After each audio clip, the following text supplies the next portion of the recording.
terminons cette journée d'interview en direct de M&A Stories avec le Dealmaker Show, évidemment, sur une thématique ô combien importante. Dans la structuration des deals, où se cache la bataille de valeur? Est-ce qu'il y a des freins au closing des deals?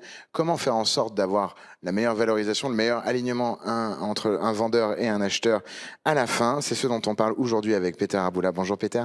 Bonjour. Vous êtes le groupe Head of M&A chez SPIE. On est ravis de vous recevoir. Je crois que ce n'est pas la première fois que vous venez. Merci pour votre fidélité. François de Navaille, bonjour. Bonjour. Vous êtes associé en corporate M&A et private equity au sein de Veiljourde. Effectivement. Cabinet qu'on connaît bien. Vous étiez là l'année dernière.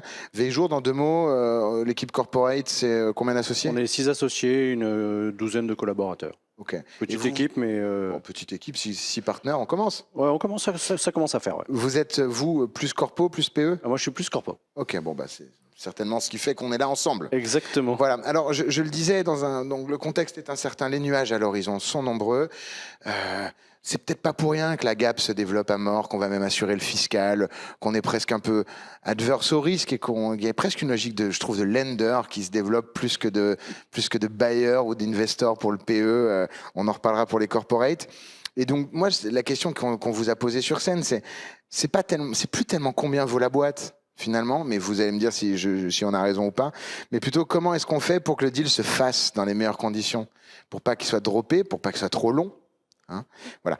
Et donc ma première question, c'est comment est-ce qu'on arrive à préserver une certaine diligence dans le process entre le signing et le closing, parce qu'on voit que les périodes s'étendent, que ce sont des moments où il faut énormément se préparer, énormément structurer les choses pour faire en sorte que le deal se fasse dans de bonnes conditions. Or, après, une fois qu'on signe l'exclu, il peut y avoir un petit peu un petit relâchement. La corde est un peu plus lâche. Voilà. En tout cas, c'est ce qu'on nous dit. Alors voilà, cette période-là, comment vous l'abordez pour garder une tension saine dans le deal, en buyer ou en seller? Je pense que la tension, elle est toujours là. C'est-à-dire que tant que c'est pas clos, c'est pas clos. Et il n'y a rien de pire pour un vendeur, mais un acheteur également, c'est que d'être en l'air et... en fait, souvent, il y a un transfert de risque qui se fait entre le signing et le closing. Alors après, on peut le négocier très longuement dans un contrat où est-ce qu'on met le curseur sur les différents éléments et on pourra revenir dessus. Mais de toute façon, il y a quand même eu un transfert de risque qui est fait et souvent, entre signing et closing, les deux parties sont un peu en l'air et personne n'est en l'air. Ce qui est certain, c'est qu'au signing, l'opération, elle est signée, elle est faite et que le vendeur, il estime qu'il a fait son job et que c'est à l'acquéreur de faire le reste. Et donc, le vendeur, il va avoir tendance à dire, bon, maintenant tu te dépêches, c'est ton boulot, c'est ta boîte, quasiment. De toute façon, le signing, les salariés ont déjà muté. Et donc, c'est vraiment à l'acheteur de faire son boulot. Donc, le vendeur, il va faire, oui, c'est best effort pour donner toute l'info, mais il va dire à l'autre, bon, maintenant tu cavales et dépêche-toi et tes conditions suspensives, tu les lèves les unes après les autres et fis ça, parce que on n'est pas là pour durer. C'est comme quelqu'un qui décide de partir d'une boîte, le préavis, c'est pas bon. Là, c'est une forme de préavis, et plus il est court, mieux on se porte. Alors, oui, 2 bémols. Là, c'est l'acheteur qui parle. Exactement, moi je suis acheteur. Donc, je suis dans un groupe coté en bourse. Plus vite j'intègre dans mes comptes, mieux je me porte, parce que ça contribue, et la révolution, et le travail commence, la création de valeur commence. Petit 1, petit 2, il y a quand même des CP qui peuvent être à la main du vendeur aussi. Livrer des comptes audités. Ça, en tant qu'acquéreur, je ne fais pas grand-chose. Bon, on connaît tous les clauses, qu'on peut s'amuser autour de ça. Voilà. Après, effectivement, moi, je trouve qu'il faut trouver un très bon équilibre entre l'acheteur et le vendeur. Mais encore une fois, la logique voudrait qu'on soit tous incentivés à délivrer la chose la plus vite possible. Être en l'air, c'est bon pour personne. De toute façon, oui, c'est une période très grise. Parce que même si on dit que le transfert de risque intervient au signing ou peut-être en amont, suivant les modalités contractuelles qu'on a mises en place, mais néanmoins, on est quand même dans une situation dans laquelle le vendeur n'est plus tout à fait chez lui, l'acheteur n'est pas encore chez lui, mais... C'est pas bon pour la boîte si ça dure trop. Voilà, exactement. Et alors, en plus, il y a des moments qu'on déteste. C'est-à-dire que les périodes encore plus désagréables, l'été, ça, c'est des périodes, parce que bon, on ne sait jamais à la rentrée, une mauvaise surprise à la rentrée. Et donc, on a un peu parlé tout à l'heure des MAC clauses, qui, même si elles ont disparu, voilà, c'est des clauses de renégociation de deal, en fait. Et donc, ça, l'été, c'est jamais une bonne période. Et donc, il faut vraiment qu'on arrive à raccourcir au maximum. Et ce qu'on disait tout à l'heure, ce qui est important, c'est la préparation du deal. C'est-à-dire que, Du côté de l'acheteur et du côté de vendeur, à partir du moment où on est rentré soit en gré, soit on est dans une exclue, il faut peut-être retarder un peu le signing pour mieux le préparer et ensuite savoir le cadencement qu'il y aura dans cette période désagréable. Clairement, une MAC, ce n'est pas une fatalité. C'est important parce qu'il peut y avoir des choses qui nécessitent qu'on se reparle, mais je crois qu'il serait illusoire de dire qu'une MAC, c'est juste une porte d'échappatoire à un acquéreur. La vérité, c'est qu'un acquéreur, il cherche simplement à se protéger par rapport à cette notion de transfert de risque dont on a parlé. Et lorsqu'il y a des choses vraiment matérielles qui arrivent, là, il faut que l'acquéreur et le vendeur puissent s'asseoir et renégocier. La vérité, c'est que défaire un deal à cause d'une MAC, c'est bon pour personne. Ça fait perdre du temps et puis ça fait revenir le vendeur sur le marché. Donc le Non, vendeur est ça fait assez surtout, ami. le vendeur, à la rigueur, oui, il est dans une situation compliquée, mais la société est dans une situation totalement impossible. prête, Le management, c'est une horrible. horreur. La société, elle est abîmée pour longtemps. Et donc, pour rebondir ensuite, il va falloir re-ranger l'ensemble. Le dossier, on le range et puis on attend. François, vous disiez que les MAC clauses avaient disparu, mais avec d'ailleurs, c'est une question que certains qui ne font pas des deals tous les jours peuvent se poser. MAC clause, donc énorme développement, Covid, la totale et tout. Mais avec les sujets géopo, c'est pas les MAC clauses sont. Si on mettait des MAC clauses sur les sujets géopo, je pense qu'il n'y a pas un deal qui se fait. Ou alors on les renégocie tous, puisque effectivement, je suis assez d'accord avec Peter, c'est avant tout un sujet de renégociation. Mais aujourd'hui, un sujet géopo, on vit avec depuis maintenant. Si on prend le Covid, qui a une forme de géopo un peu particulière, en tout cas de santé-po, mais on est quand même dans une situation dans laquelle, si on commence à mettre ces clauses-là, je pense que malheureusement, par rapport à ce qu'on disait sur la certitude de faire une opération, plus personne n'accepterait de faire une opération, parce qu'il n'y a pas un vendeur qui accepterait d'avoir une clause aujourd'hui géopo. Je suis tout à fait d'accord. En fait, la géopolitique, on la voit plutôt sur les FDI ou les autorisations. Je racontais sur le panel une opération qui a eu lieu dans une entreprise qu'on était en concurrence, qu'on a perdu parce qu'une entreprise était mieux disant que la nôtre, mais comme par hasard, elle était américaine et ça se passait aux Pays-Bas. Et aujourd'hui, les autorités n'ont pas approuvé la transaction. Alors, c'est pas FDI, mais c'est, on va dire, des autorisations administratives assimilées. Et donc, c'est un sujet de souveraineté de la donnée. Alors, évidemment, là, le vendeur, il est quand même très, très embêté.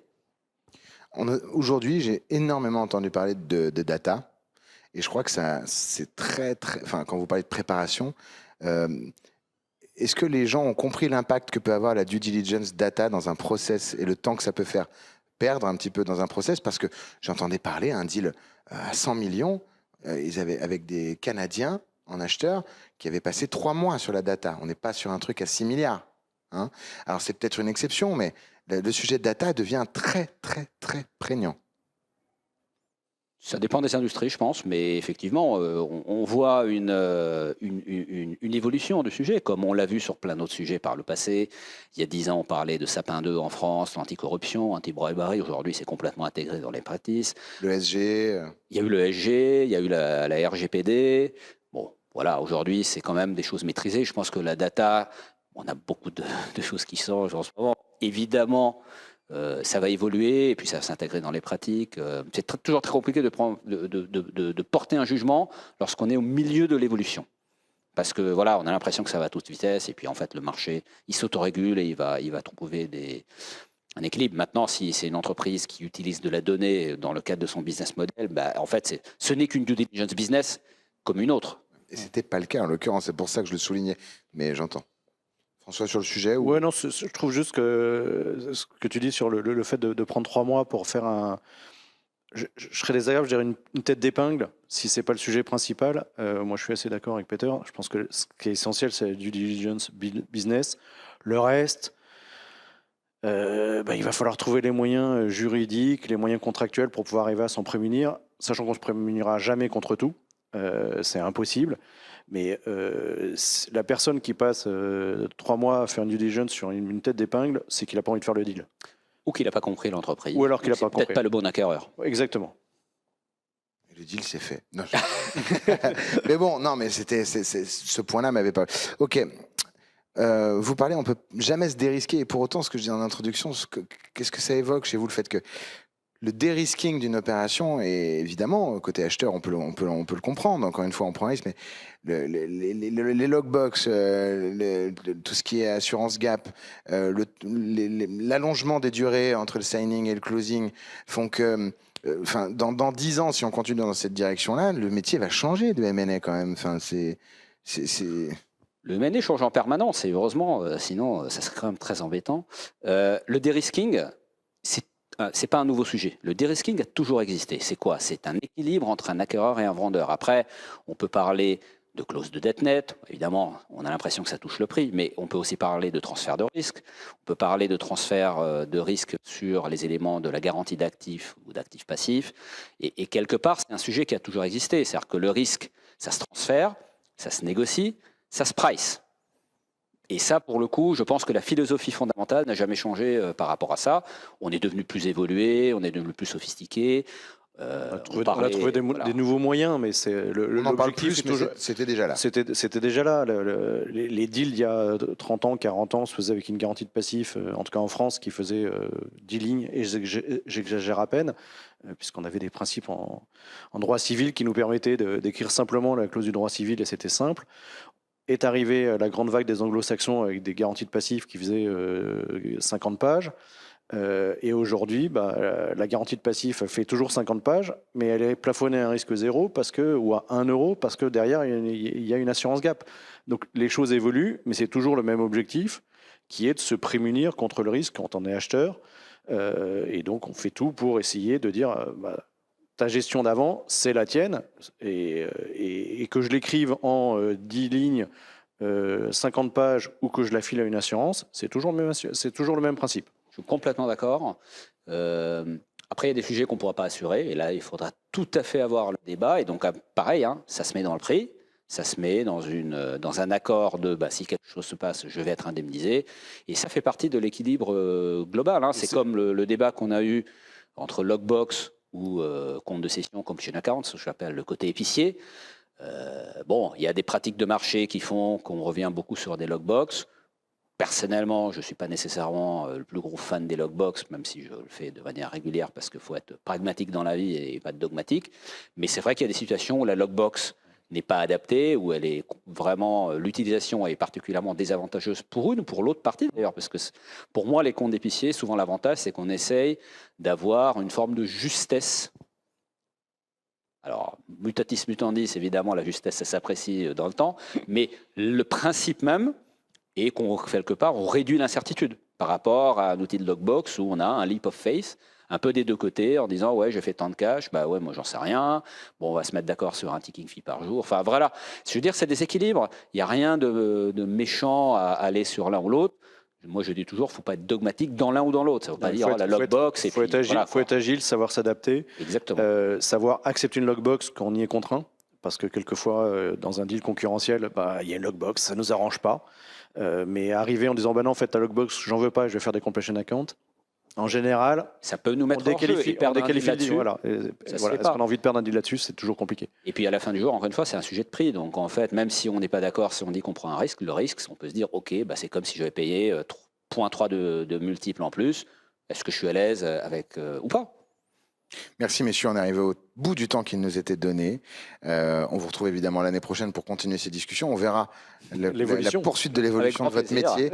En tout cas, je vous remercie infiniment. Merci beaucoup. Merci beaucoup. La suite de vos programmes dans un instant sur Be Smart for Change.